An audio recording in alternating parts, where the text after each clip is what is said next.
자, 우리 옆 사람과 한번 인사하기 전에 우리 성령님 의지하는 고백을 한번 하도록 합시다. 한번 따라합니다. 성령님 인정합니다. 환영합니다. 의지합니다. 모셔드립니다. 이 시간에 나에게, 우리 가정에, 우리 삶에, 이 재단을 열어주시고 부흥시켜 주시고 회복시켜 주시고 치료해 주시고 능력 보여주실 것을 확실하게 믿습니다. 자, 우리 아멘. 우리 성령이 환영하는 그 박수 20대 열정으로 우 하고 딱 우. 예, 우리 하나님 앞에 늘 성령님 지금 여기 나와 함께 계시다 하는 의식을 일부러라도 주님 앞에 꼭 가지고 그렇게 자꾸 훈련해야 하는 줄로 믿습니다.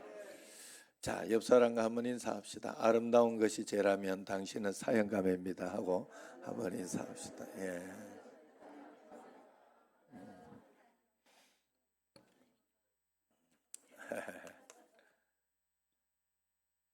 잘 또 모든 거 잘 이해하고 그래야 되는데 참 사람은 다양하고 각양각색이라 이렇게 인사했는데 저 사람 나보고 사형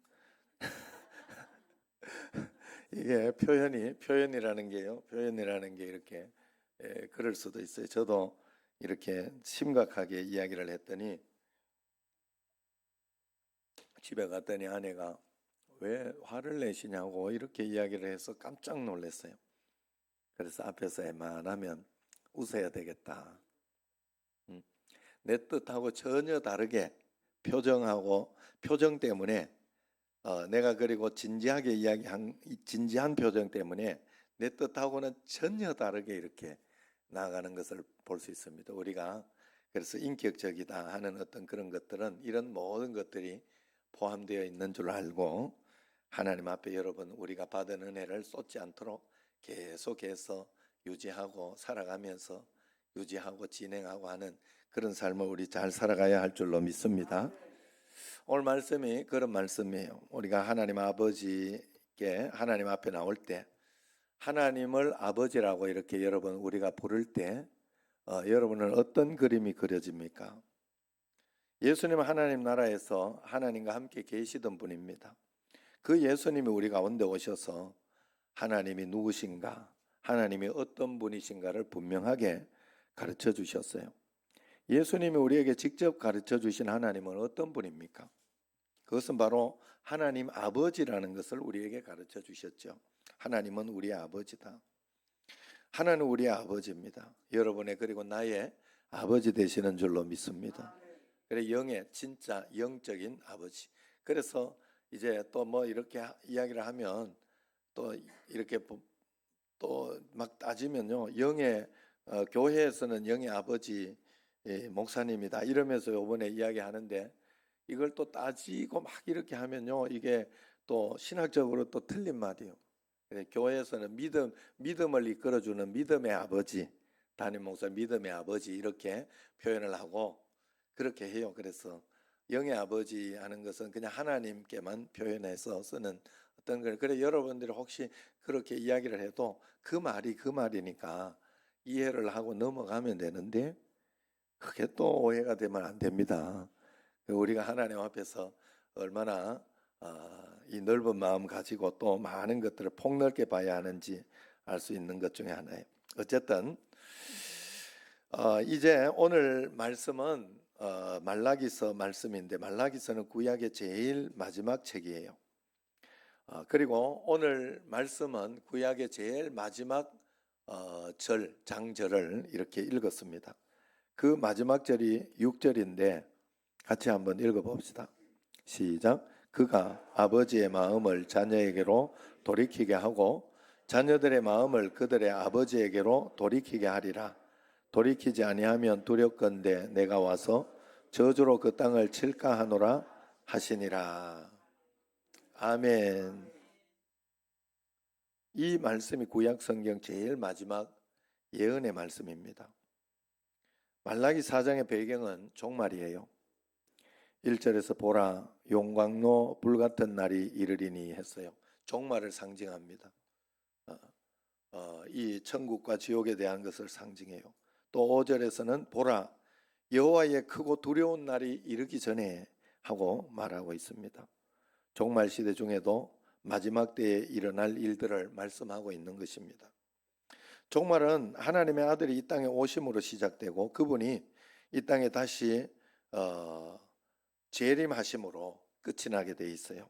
그래서 기독교의 역사는 직선적입니다. 윤회적이고 계속해서 돌아간다.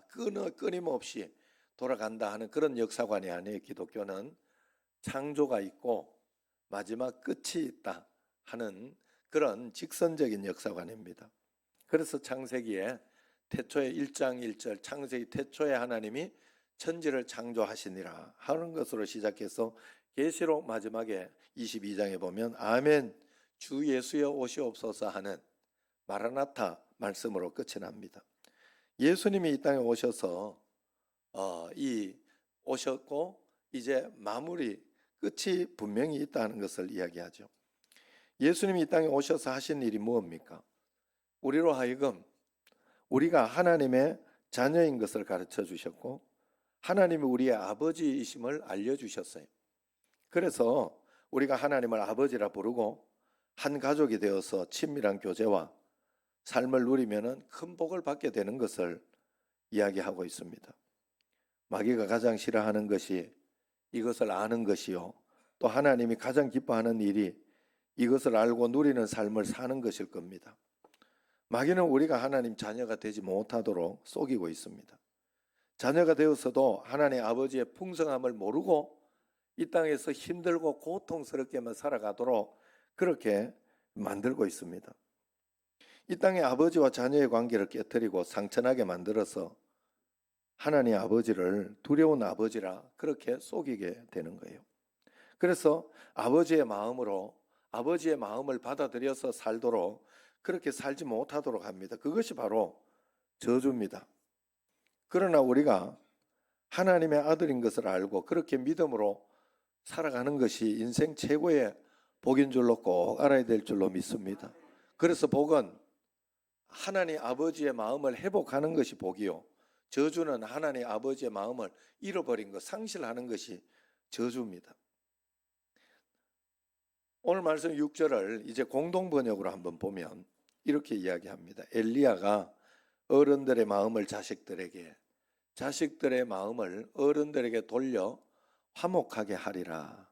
그래야 내가 와서 세상을 모조리 쳐부수지 아니하리라.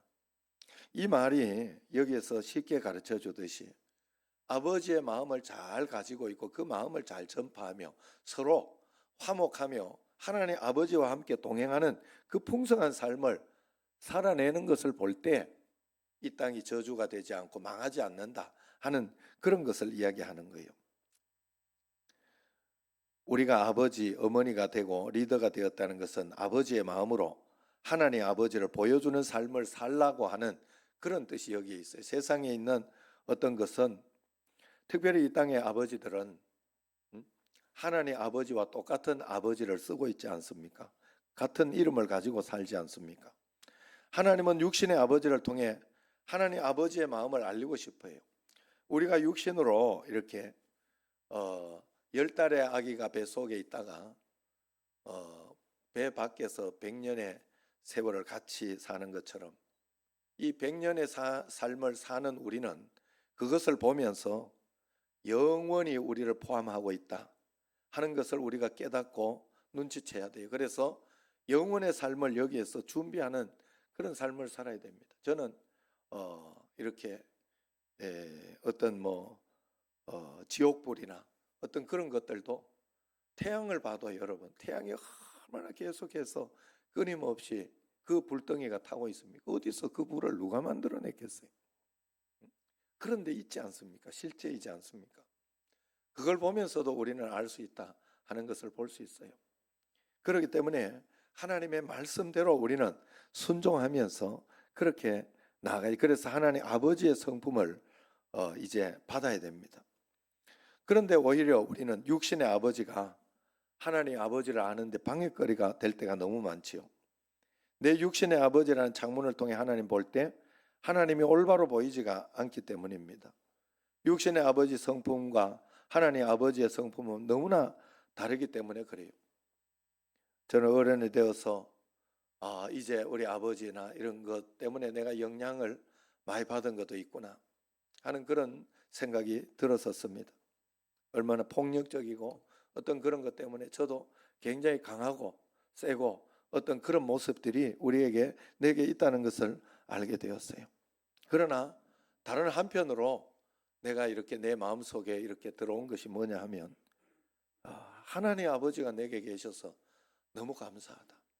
그 하나님 아버지 때문에 육신의 아버지가 저렇게 하는 것이 있었지만은 하나님은 나에게 정말로 좋은 아버지임을 보여주셨고 그 하나님 아버지 때문에 내게 있던 상처, 트라우마 이런 것들을 싹 씻겨졌음을 그것을 알게 되니까 하나님 아버지가 참 나의 아버지여서 너무 감사하다 하는 그런 마음이 들었습니다. 여러분 우리나라는 엄격한 유교적 배경에서 자란 어른 세대 사람들은요 하나님 앞에 나오는 것들 그것이 이렇게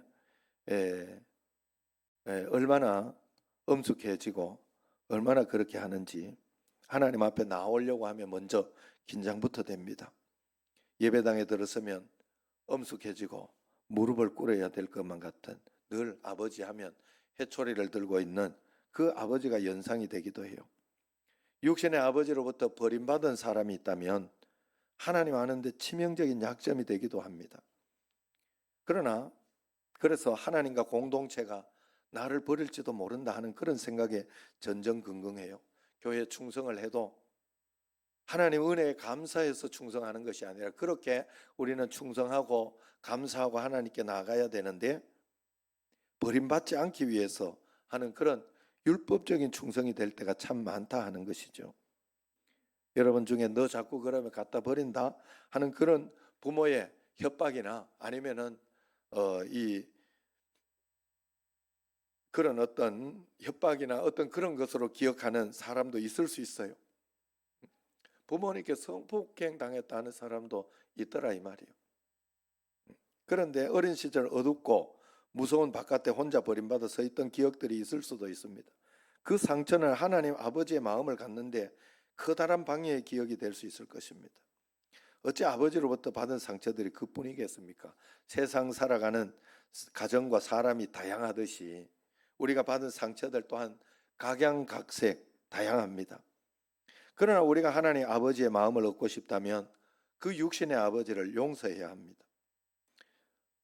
나중에 이렇게 알고 보면 우리 아버지도 할아버지로부터 그런 충분한 사랑과 돌봄을 받지 못해서 그런 성격이 형성되었다 하는 것을 저는 우리 아버지를 보면서 알았어요.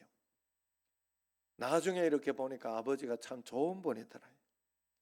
자기의 육신의 힘이 빠지면서 어쩔 수 없이 저절로 십자가를 지면서 보니까 나쁜 폭력적이고 나쁜 분이 아니더라고요. 그래서 그 아버지가 마지막에 제가 이렇게 생각해요. 지금도 이렇게 보면 이번에 선교사님이 자녀들이 이렇게 잘한다 고맙다 하는 이런 일을 자꾸 표현하라 하더라고요. 저한테 잘 표현합니까? 이런 묻더라고요. 제가 경상도 보리문디를 잘 못하는 것 같습니다. 내가 이랬더니 자꾸 표현하십시오. 저도 안 했는데 하다가 보니까 굉장히 서로 관계가 좋아지고 그랬다 하면서 이야기를 하더라고요. 그래서 잘 표현을 못해요. 저도 이렇게 보면 아들도 있고 하는데 말도 잘 안 듣고 해가지고 좀 어려운 그런 건 있습니다만은 이렇게 사랑하잖아요. 늘 사랑하고 사실 아무리 뭐 속을 시켜도 어째 내 새끼인 걸 어떻게 하면 그거 하나는 어쩔 수 없는 거니까 끝까지 사랑으로 이야기하고 계속 하고는 있거든요. 그런데도 좀 엄격하고 표정도 그렇고 그러니까 좀 엄격하고 그렇게 봅니다. 그럼 우리 아내는 사랑한 표현을 해요. 안아주고 볼을 쓰다듬어주고 그게 좋은 거라고 하더라고요. 그래서 저는 잘 못해서. 그런데 제가 우리 아버지 생각이 났어요. 돌아가시기 한 7년 정도 이렇게 되고 그럴 때에는요, 늘 전화를 하고 이러면 너 나 죽을 때 알죠? 울지도 마라 그러면서 늘 이야기를 했는데, 그때 어머니가 하면서 옆에서 울 줄 아나 보네 이러더라. 다시 생각해 보니 그럴 수도 있겠다. 이렇게 옛날에 하도 맞은 거 생각하고 뭐 그렇게 하면 아니 울 생각도 안 하고 있는 걸 운다고 이렇게. 어? 그래 어쨌든 그랬으나 고맙다 그러는 표현을 많이 했어요 저한테. 고맙다. 너는 살았을 때 이렇게 잘해줘서 고맙다. 고맙다. 죽으면 원망도 아무 생각하지 마라. 그러면서 사실 뭐 저는 별로 이렇게 아버지에 대해서 이렇게 좀 못해준 거 그런 생각은 안 납니다. 저는 뭐 잘해줘서 그런 건 아닌 것 같아요. 제가 잘해줘서 그런 건 아닌 것 같고 그저 최선을 다했어요. 최선을 다해서 하나님 앞에서 최선을 다해서 이렇게 했더니 그렇게 후회됨은 없어요. 자, 어쨌든 우리는 용서하는 마음을 꼭 가지고 있어야 돼요. 하나님 앞에서. 그것은 하나님은 나를 위해서 있는 거예요. 많은 상처들이 우리에게 옵니다. 꼭 가족, 부모, 아버지 설명하느라고 지금 아버지 이야기합니다만은 살아가다 보면 많은 다양한 사람들이 내게 상처를 주고, 세상이 내게 상처를 주고, 직장이 내게 상처를 주고, 아니면 시아버지가 내게 상처를 주고, 시어머니가 상처를 주고, 자식이 내게 상처를 주기도 합니다. 그걸 여러분 다 가지고 있으면 안 돼요. 다 용서하며 하나님 말씀을 붙잡고 용서하면서 살아가야 돼요. 다 하나님 말씀에 의지하면서 그렇게 살아가야 돼요. 왜냐하면 하나님 아버지는 우리에게 나를 보는 것이 육신의 아버지처럼 세상 사람들처럼 그렇게 하지 않기 때문에 그래요.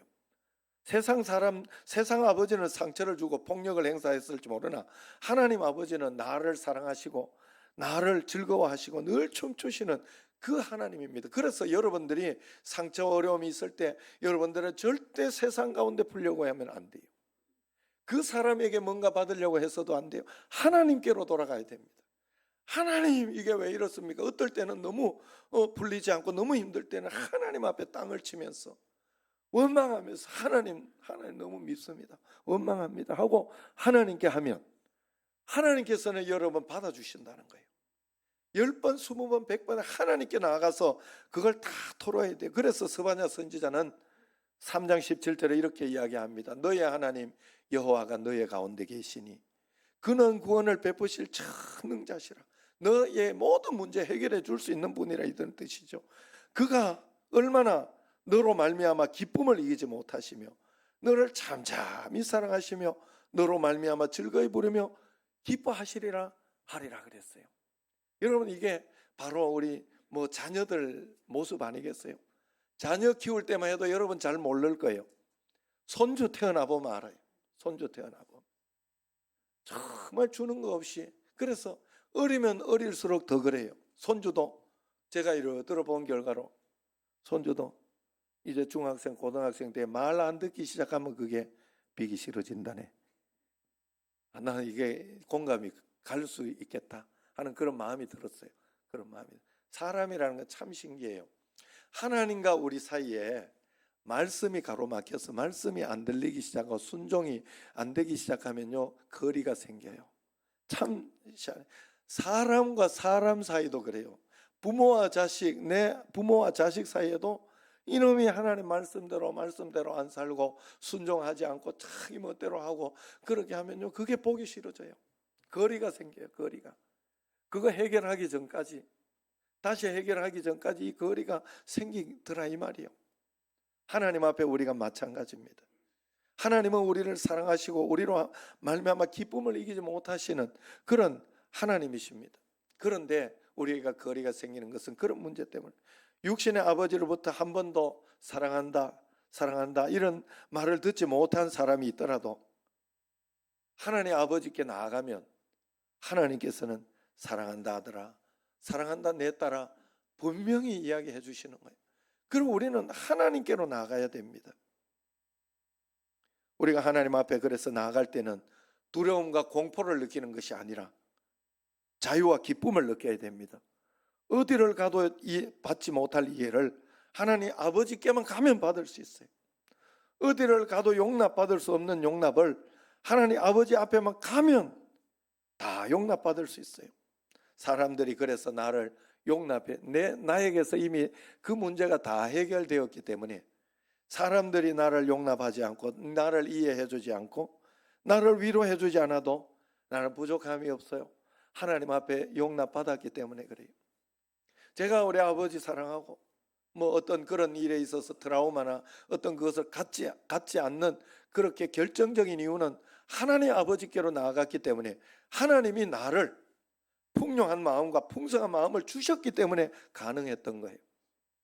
여러분, 상처와 트라우마는 세상으로 절대로 해결이 안 됩니다. 절대 안 됩니다. 하나님께 가지고 가세요. 하나님께 주님 앞에 부르짖고 이야기할 때 기도하십시오. 하나님, 이거 안 풀어지는데 왜 이런지 모르겠습니다. 풀어질 때까지 해야죠. 풀어질 때까지. 하나님은 어느 날 해결해 주십니다. 여러분, 우리가 아픈 거 육신의 상처도 마찬가지예요.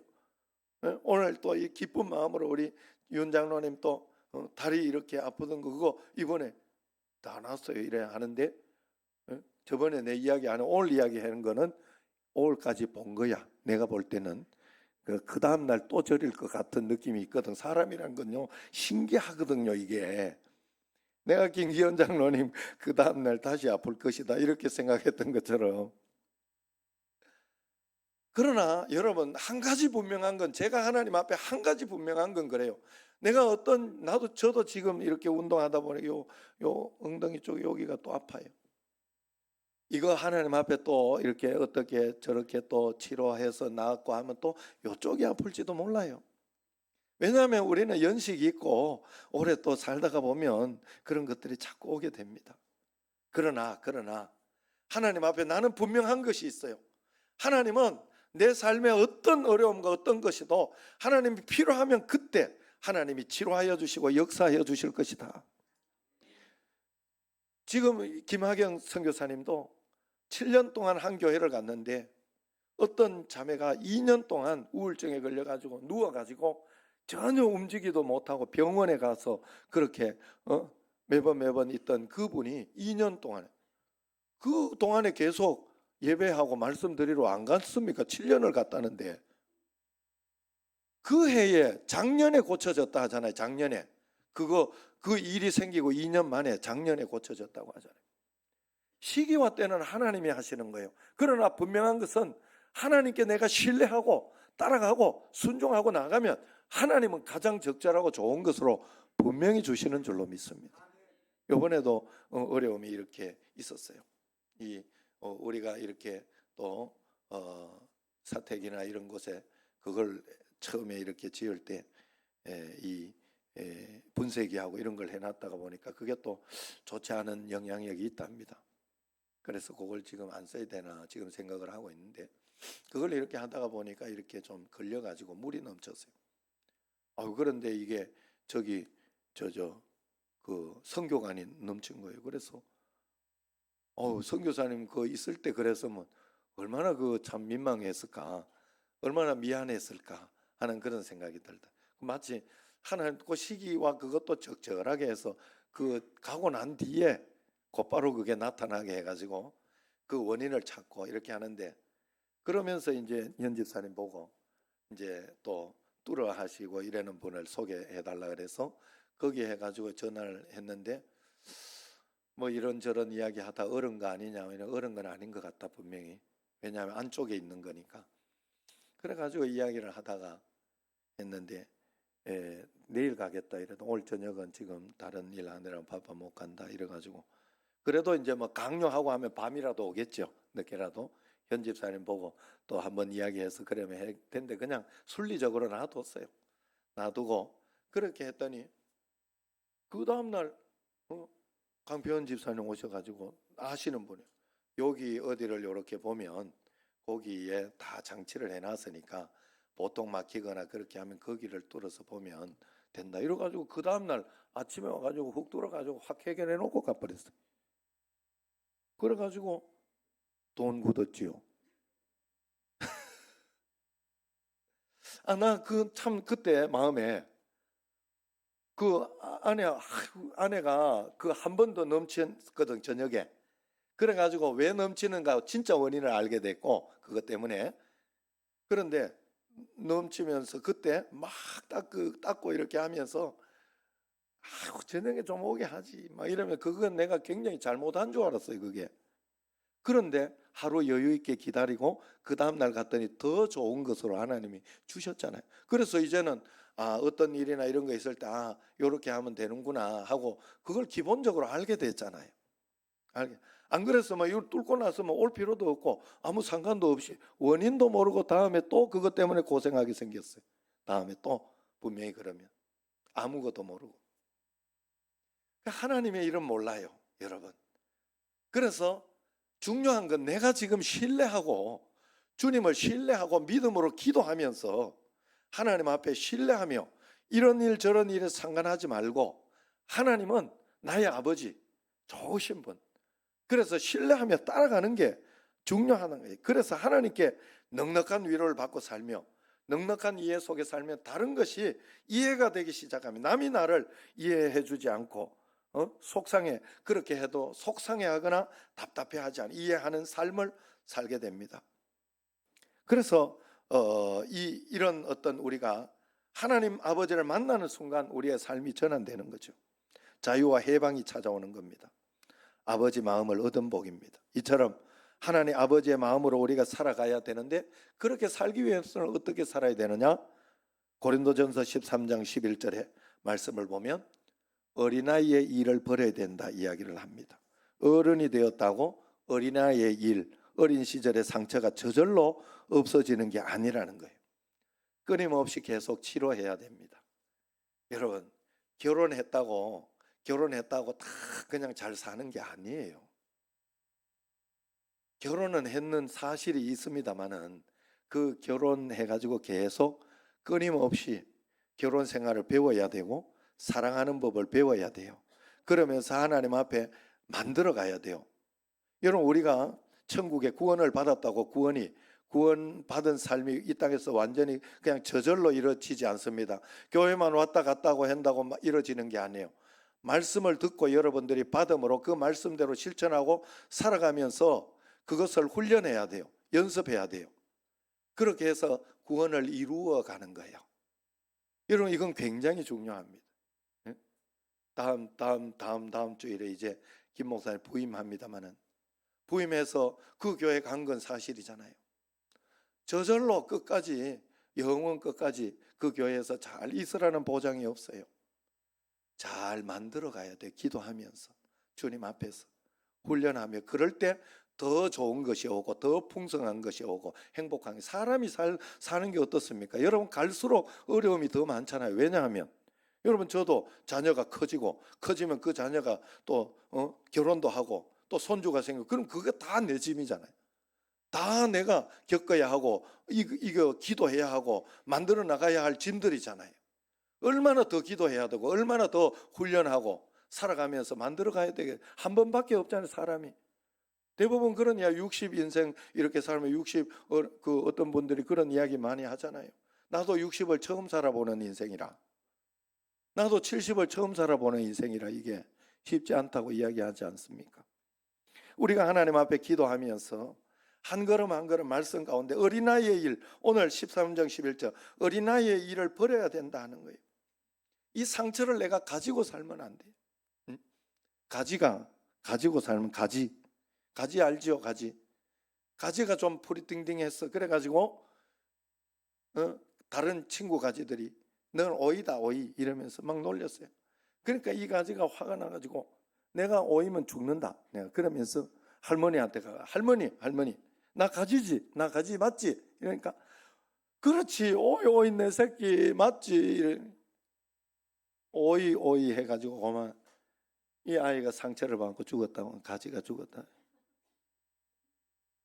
또 하나 더 있어요. 또 감기가 있었는데 이 감기가 악성 감기라 코로나 같은 감기인지 그래가지고 친구들이 놀리는 거예요. 다른 친구들이. 넌 감기가 아니고 암이다, 암덩어리다 이러면서 막. 그러니까 내가 진짜 암이면 나 죽는다 이러면서 할머니한테 갔어요. 할머니 나 감기 맞지? 감기 맞지? 이러니까 할머니가 맞지 이런 거예요. 그래 또 죽었다고. 감기 죽으면 좋긴 합니다만 유머입니다만은 우리가 정체의식의 방황 이런 것들이 이런 식이 아닐까. 내가 받은 상처를 그대로 내가 가지고 그렇게 방황하고 있지는 않느냐. 부모의 영향력을 깨끗이 극복하고 부정적인 자아성을 뛰어넘어 긍정적이고 창조적인 아이덴티티, 어떻게 하면 바람직한 정체성을 가지고 살아갈 수 있을까? 이 자아식을 갖지 못한 사람은 결혼 후에도 마마보이 파파걸이 될 수도 있다고 합니다. 그래서 어떻게 하면 이것을 극복하며 살아갈 수 있을까? 오늘 말씀 11절 같이 한번 읽어봅시다. 앞을 보고 읽어보세요. 그냥 내가 어렸을 때에는 말하는 것이 어린아이와 같고 깨닫는 것이 어린아이와 같고 생각하는 것이 어린아이와 같다가 장성한 사람이 되어서는 어린아이의 일을 버렸노라. 많은 사람들이 어린아이의 일을 버리지 못하고 살아가서 문제. 어린 시절 상처로부터 자유하지 못하고 상처에 묶여서 또 다른 사람, 특별히 내 자녀들에게 상처를 전수하면서 사는 게 인생입니다. 고린도 교인들이 그랬나 봐요. 목사 앞에서는 충성스러운 집사님이었고 권사님이요 장로님이었는데 자기들끼리 얘기하고 살 때 보면 아직도 입에는 독설이 가득하고 가슴에는 비수를 꽂는 상처가, 또 행동에는 악독이 그대로 남아 있었던 것입니다. 그래서 고린도 교인들에게 사랑이 전부다, 예수 사랑이 전부다, 예수 사랑 안에 머물러라 이야기를 하고, 고린도전서 13장이 사랑장 아닙니까? 그러면서 나는 어린아이의 일을 버렸노라, 나는 어린아이의 상처를 버렸노라 하고 고백하는 거예요. 너희들도 버려야 된다라고 이야기하는 겁니다. 여러분 어떻습니까? 과거의 상처를 깨끗이 버렸나요? 우리 성도들이나 어떤 직장이나 어떤 사회, 어떤 남편, 아내에게 받은 그 상처를 깨끗이, 어린아이의 상처를 버렸나요? 여러분 속에 있는 부정적인 영향력을 예수 그리스도 안에서, 하나님 사랑 안에서 모든 것 처리해버리고 하나님 아버지의 마음을 회복하며 살아가시기를 축원합니다. 어떻게 하면 그러면 어린아이의 일을 버릴 수 있느냐? 어린아이의 일을 버리려고 하면 우리가 성인아이라는 것을 이해해야 돼요. 내 속에 숨어있는 성인아이가 있다는 거예요. 그것이 뭔가 하면, 성인아이라는 것은 심리학적으로 내 부모가 내게 남겨준 잘못된 부정적인 영향력을 가지고 살아가는 어른을 말한답니다. 그래서 성인인데도 어릴 때 그 영향을 받아서 그대로 반복하고 살아가는 거예요. 이것을 심리학적으로 성인아이라고 합니다. 이런 성인아이는 성인들에게 대부분 적고 크고 하는 어떤 그런 것이지만 대부분 다 있다고 해요. 살아가면서 또 그것을 또 받아 또 만들기도 합니다. 어떻게 치료해야 되느냐? 그 남은 잔재를 자복하고 회개해야 합니다. 레위기 26장 40절에 보면 그들의 조상의 죄악을 자복하고 하는 말씀이 있어요. 대속적인 고백을 이야기합니다. 예수 밖에 있었던 내가 대신해서 부모의 죄를, 그리고 조상들이 가문에 쏟아놓았던 것을, 그리고 세상 가운데 있던 죄를 주님 앞에 자복하고 다 용서받는 거예요. 그래서 우리가 주님 앞에 먼저 나올 때는 언제나 회개의 마음, 주님 앞에 회개하며, 내가 다 잘했다고 생각하면 안 돼요. 살다가 보면 여러분 매일매일 여러분 샤워도 하고 이렇게 씻잖아요. 우리가 옛날에는 그래 못했지만 지금은 여러분들 잘 살게 되고 이렇게 집에 또 이렇게 그런 것이 있어서 씻고 이렇게 해서, 왜냐하면 나도 모르게 때가 타고 나도 모르게 먼지가 묻고 그렇게 했다는 걸 인정하는 거거든요. 우리가 하나님 앞에 먼저 회개하며 나가야 돼. 이 세상에는 죄악 가운데 있기 때문에 어떻게 때가 타고 어떻게 우리에게 나쁜 것이 들어올 수 있어요. 그래서 예수님께서도 십자가에 못 박혀 돌아가시면서 용서의 기도를 먼저 했으면, 아버지요 저희의 죄를 사하여 주옵소서. 자기가 하는 것을 알지 못합니다. 그렇게 기도했습니다. 용서라는 것은 내 부모가 의도적으로 내게 상처 준 것이 아니라는 것을 인정하고 무지해서 내게 상처를 줬던 예수밖에 저주의 흔적들을 용서하는 그런 의미가 들어 있습니다. 그래서 나쁜 기억의 치유를 위한 기도를 여러분들이 진지하게 해야 돼. 그걸 드러내놓고 하나님, 나에게는 이런 상처가 아직 남아 있습니다. 나는 남편에게 이런 상처가 남아 있습니다. 나는 자식에게 이런 상처가 있습니다. 부모님에게 이런 상처가 있습니다. 하나님 이거 해결해 주시고 하나님 안에서 다 용서된 줄로 믿습니다 하고 내려놓고 내어놔야 됩니다. 하나님 앞에. 내가 오늘 이렇게 상처를 안고 못난 성인아이의 모습을 하고 살아가는 것은 부모의 영향인 것도 분명하지만 또 두 번째는 그것이 내가 그걸 받아들여서 그런 것이라는 것도 인정하고 고백해야 돼요. 예레미야 31장 29절 30절에 보면 아비가 신 포도를 먹었으므로 아들들의 이가 시다 하지 마라 하는 말씀이 있죠. 내 이 싫은 것은 아버지가 먹었던 그것 때문이 아니라는 거예요. 나도 신 포도를 먹었기 때문에 그렇다는 거예요. 사단이 나에게 준 그 상처, 사단이 나에게 준 부정적인 어떤 그걸 내가 받아들였기 때문에 그런 일들이 나에게 쓴 것으로 나온다 하는 것을 이야기하는 겁니다. 자동적으로 그런 것이 아니라는 거예요. 다른 사람 때문이라고만 물론 그것도 맞습니다만은 그것 때문이라고만 이야기하면 안 된다는 거예요. 부모로부터 온 저주의 어떤 그런 집안의 내력, 김학영 성서 이복만 목사님 가정은 50몇 세가 되면 다 돌아가셨다잖아요. 부모님하고 위쪽이 저주로부터 내려온 그걸 지금 이복만 목사님 70이 다 돼 가잖아요. 끊어냈다고 하지 않습니까? 몇 대로 이어서 계속 그러던 걸 끊어냈지 않았습니까? 우리가 하나님 앞에 그런 마음으로 주님 앞에 우리가 내 자신에게 내가 예수 그리스도 앞에 있으면 여기에서부터 끊어내야 됩니다.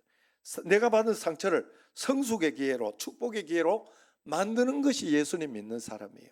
그래서 그건 내가 해야 되는 거예요. 내가 하나님 앞에 누군가를 미워하고 저주하면서 그 사람을 닮아간다고. 옛날에 시어머니들이 그렇게 하잖아요. 시어머니 욕하면서 어떻게 저럴 수가 있냐 그래 놓고 나도 그러고 있는 걸 보게 되죠. 옛날에, 요즘은 뭐 그렇지 않습니다만. 그래서 믿음 안에 있는 가정들, 믿음 안에 있는, 그래서 여러분 그 시어머니들은 절대로 며느리들 너무 그러는 거 아니에요. 우리 집은 며느리 천국. 그래서 이렇게 모이거나 막 이런 거 그것 때문에 스트레스 받고 그런 적이 뭐 배추전 늘 굽습니다만은 가면 어머니가 배추전 어머니가 직접 그 오븐에도 이렇게 가서 아내가 가서 이렇게 굽고야 당신이 구우면 더 맛있다 이래. 더 얇게 이렇게 어머니는 아직 이제 두텁게 가더라고. 연세 드셔서 어쩔 수 옛날에는 어머니 거 맛있었는데 이제는 뭐 어쨌든 여러분 우리가 예수님께 시선을 돌려야 돼요. 용서할 수 없는 그를 바라보면서 계속 그 상처를 바라보면서 내가 속상했던 걸 계속 생각하면서 그것이 나에게 영향을 준단 말이에요. 그것이 나를 이끌어가게 한단 말이에요. 그래서 우리는 거기에 머물러 있으면 안 돼요. 예수님께로 시선을 돌려야 돼요. 돌려서 예수님을 바라보며 기도하고 말씀을 읽고 묵상하고 예배드리고 그러면서 그쪽으로 나가야 예수님 본 것이 내게 나타나는 거예요. 분명히 그렇게 됩니다. 무엇을 바라보느냐 따라야 달라 했어요. 예수님이 어떤 분이에요? 그가 채찍에 맞음으로 우리는 나음을 받았도다 하는 말씀대로 과거, 현재, 미래의 모든 아픔들, 상처를 예수님이 다 짊어가 주셨잖아요. 그렇기 때문에 짊어가 주신 예수님께 가야 예수님이 모든 거 해결해 주시고 마음에 용납하고 용서하는 마음 그런 것을 주시는 거예요. 과거에 묶여 살려고 하지 마시기 바랍니다. 여러분의 죄의 짐을 다 예수님께서 짊어지셨고 상처와 저주의 짐을 다 짊어지셨음을 믿으시기를 바랍니다. 죄의 종에 자유해서 회개하고 주님 앞에 자유하고 또 예수님을 바라보며 말씀대로 순종하겠습니다. 예수님 도와주십시오 하고 주님을 바라보며 기도함으로 우리는 이 땅에서 행복하고 복된 구원받은 삶, 이겨내는 삶, 승리자의 삶을 다 살아내는 여러분과 저가 되기를 주의 이름으로 축원합니다. 우리 합심해서 한번 기도하고 기도하겠습니다. 합심해서 기도할 때 하나님 내게 있는 상처, 내게 있는 어린아이의 일을